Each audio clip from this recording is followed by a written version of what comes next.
Здорово всем, с вами Миша Выплюшка, это диванные новости, поговорим о наболевшем, не отходя от ковра. Сегодня речь пойдет о инциденте в Рыбинске. Если кто не знает, там произошло двойное убийство двух детей сожителем одной девушки. Почему это все произошло и что же его ожидает дальше, как к таким людям относятся в тюрьме и вообще в жизни. Давайте начнем. Итак, этот человек, его окрестили уже типа как рыбинский маньяк. Ряд всяких моментов очень интересных в этом деле, помимо того, что как бы сама история такая жуткая, пиздец, очень много вопросов к этому человеку, если его можно так назвать. Он был пойман, в общем, вчера. До этого он скрывался 2 дня, где-то гасился по каким-то там кустам, стройкам, блядь, прочие поебения. Вообще, как он, насколько я знаю, вот как нам сообщают средства массовой информации, он из-за ревности, типа, это опять же с его слов, убил дочерей своей сожительницы. Но не все так просто. Говорят, что как бы они были изнасилованы еще перед этим. А может быть после этого, еще пока точно ничего не известно. Дети 8 и 13 лет. Так, тему моментально туда-сюда. В общем, вкратце. Баба познакомилась вот с этим кренделем где-то, что-то, говорит, вроде как месяц назад. Да? Пустила его жить к себе.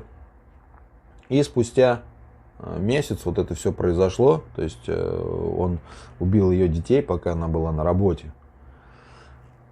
Съебался с места преступления, 2 дня где-то прятался, короче, и его поймали. Он говорил, что когда поймали, типа хотел покончить с собой, но не хватило духу.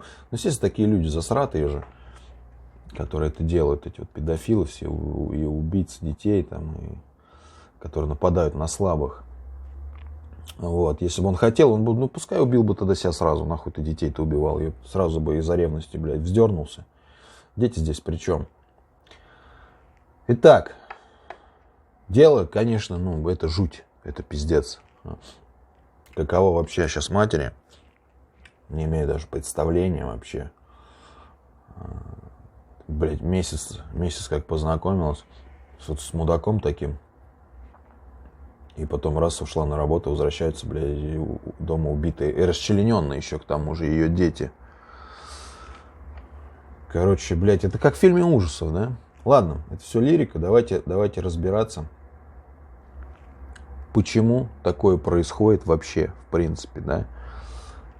И давайте небольшой психологический портрет, да, вот этого человека. Он был ранее уже судим по такой же статье. Даже там что-то было осквернение могилы, и там что-то какая-то некрофилия. Очень стрёмная хуйня. Педофил, некрофил, убийца, блядь. Отсидел он дохуя. И после этого его выпустили на свободу, и вот он совершил вот такое деяние. Я давно уже говорю о том, что таких людей надо контролировать, и контролировать надо жестко. Я вот, например, слава богу, в своей жизни, на мне крови чужой нет, я никого не загубил. Но тем не менее, меня проверяют минимум 3 раза в месяц.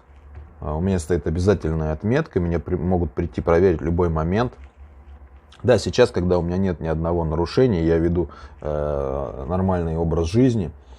И также сотрудники полиции следят вот даже за моим творчеством, как я меняюсь, как бы меня из числа каких-либо подозреваемых в каких-то странных и криминальных делах убрали. А поначалу ездили ко мне, там научные ставки возили, опера, пробивали, где я был в тот или иной день, если что-то происходило на районе.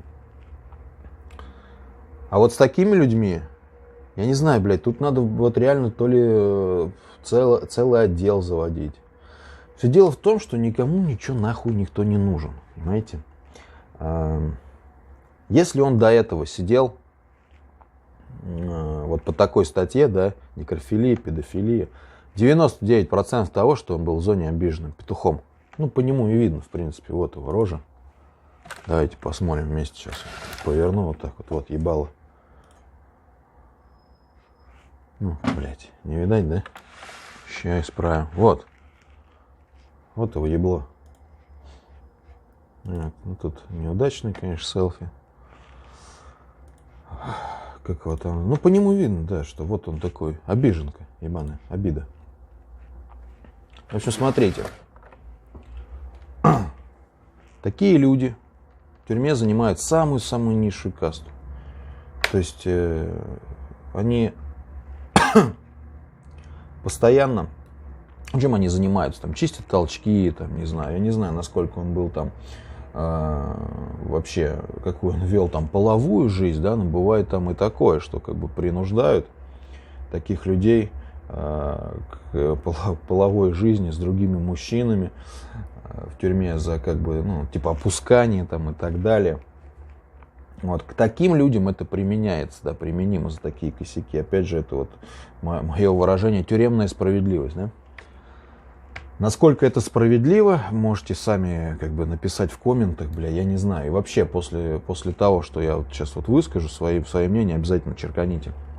Смотрите, просто, бля, тема непростая такая, знаете, ее надо реально вот так вот издалека разворачивать. Смотрите, в общем, он сидел вот так вот петухом, да, сколько сидел он дохуя, по-моему, 10 лет. 10 лет вот в этой шкуре, бля, вот таким вот, да, если человек еще изначально ебанутый. То есть там съезжает кукуха до конца. Он и так первое преступление совершил от того, что, ну, у него что-то не в порядке с психикой, где-то, видимо, там она надломилась, что-то у него произошло. А тут еще после этого, представляете, вот 10 лет у него была вот эта хуйня, что он отбывал. И вот он был таким вот, не знаю, не то что изгоем таким вот, ну вот, блядь, в хуеплетских условиях находился, да, где ему, собственно, на самом деле и место. И после этого, естественно, если он освобождается, у него там еще больше обида, злоба там и так далее, блядь. Ну вот по нему прям видно, да, маньячелло, блядь. Так вот, отсюда вот теперь вот давайте разбираться вот от этого. Дело в том, что если вот первый раз человек попал, вот на мой взгляд, если человек первый раз попал вот за такую хуйню, да, педофилия, некрофилия, еще что-то, его прям сразу надо в психушку, я считаю, прям сразу. И ну, желательно пожизненное. Ну, прям вот, ну, есть человек ёбнутый, да, ну, вот держите его отдельно. Не надо там его, хотите там что-то убивать, там, ну, блядь, не знаю. Это уж я в эти крайности не кидаюсь. Вообще, вот, ну, если брать, что у нас мораторий, да, на смертную казнь, я считаю, что таких людей надо держать в заведениях вот специальных. Тут также вот не работают органы, знаете, по какому принципу? Если они знают, что он уже сидел за это, да, и как я уже сказал, он вот 99%, чтобы он был вот именно, он так себя чувствовал в зоне должны описывать его психическое состояние и поведение, чтобы после освобождения передать. Вот таких людей надо на контроль ставить. Чтобы после освобождения передать в отдел там какой-нибудь опеки, блядь, осужденных, там, блядь, вся хуйня в том, что этого отдела нет просто самого по себе. Вот меня проверяет участковый, да, и еще инспектор, да, который, по сути, обычный рядовой сотрудник, следователь, либо там опер. Вот, то есть, ну, это он по совместительству мой инспектор. Он не просто инспектор и все, который проверяет осужденных. А создавать целый отдел, это надо набирать опять кадры. В общем, это не просто, я понимаю, да. Но вот почему мы, блядь, должны как бы все вот это наблюдать? Почему вот так вот не отлажено с этим? Это же не первый случай, это давно идет уже вот эта канитель, что людей вот с такой хуйней, с такими расстройствами выпускают, блядь, на свободу, и они опять исполняют. Не, базара нет. Я сидел с людьми, которые занимались людоедством. То есть они по пьяни там в Рязани, в Старожилово Убили девку, короче, и печень ей вырезали, пожарили с картошкой и сожрали. И еще гостей позвали. Им дали что-то так нормально сроку. В общем, они освободились, блядь, один съебался из города там. Ну, короче, известна их приблизительная судьба, но больше они не заезжали, как бы, ну, вот, блядь, хуй знает, может, держат просто это в себе, выльется это наружу или нет, но не так. То есть случилось, как сейчас. Вот человек отсидел за такую же хуйню, через 10 лет вышел, и через месяц, блядь, вот совершил вот это еще более жесткое преступление. Хотя, я думаю, ну, они, может быть, и заранее даже прям планируют это все. Знаете, еще сидя в тюрьме.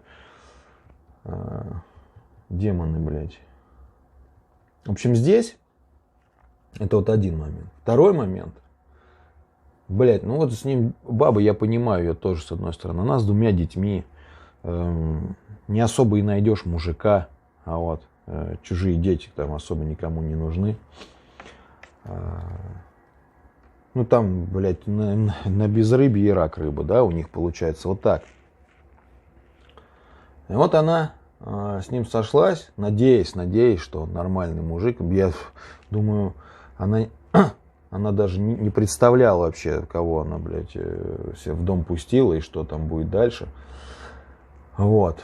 Но. Я все равно считаю, что это некоторая халатность с ее стороны. Через месяц пустить человека в дом, не зная, блядь, оставлять его со своими детьми. Если ты человека знаешь месяц. Дети — это то, что я вообще не доверю никому никогда. Ну, свои дети. Ни одному чужому человеку.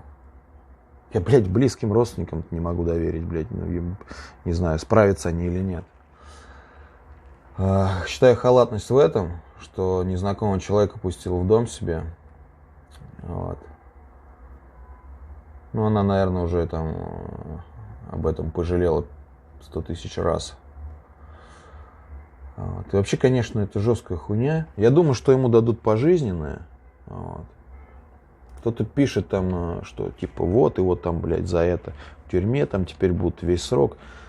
Ну, как вам сказать, ему дадут пожизненно, он будет сидеть в хате вот, ну, с таким же долбоебом, и все. Кто они будут друг друга там, блядь, здесь только, блядь, насаживать. Вот и все. Бороться с этим, я считаю, так, жесткий контроль вот таких людей, психопатов, что если он сидит прям там же, что если он на свободе, сразу, чтобы он везде состоял, где только можно. Вообще, по-хорошему, таких людей, блядь, надо вот реально содержать отдельно, блядь, в лечебницах всяких специализированных. И выпускать нельзя. Это уже не первый случай, когда вот так вот человека выпускают, и он начинает творить вот такую хуйню. Вспомните того же Списивцева. Вот. Будьте осторожны, внимательны к себе, внимательны к своим близким. Обязательно всегда просчитывайте несколько вариантов развития событий. Предугадывать будете всегда на шаг вперед. Вот. Если вам понравился видос, ставьте пальцы вверх. Это все по-прежнему бесплатно. Я договорился, все нормально, все заебись, не переживайте. Ссылки на ВК, на Инстаграм в описании, на мой второй канал. Там выходят другие ролики тоже в описании. Все, ребят, всем добра, до новых встреч.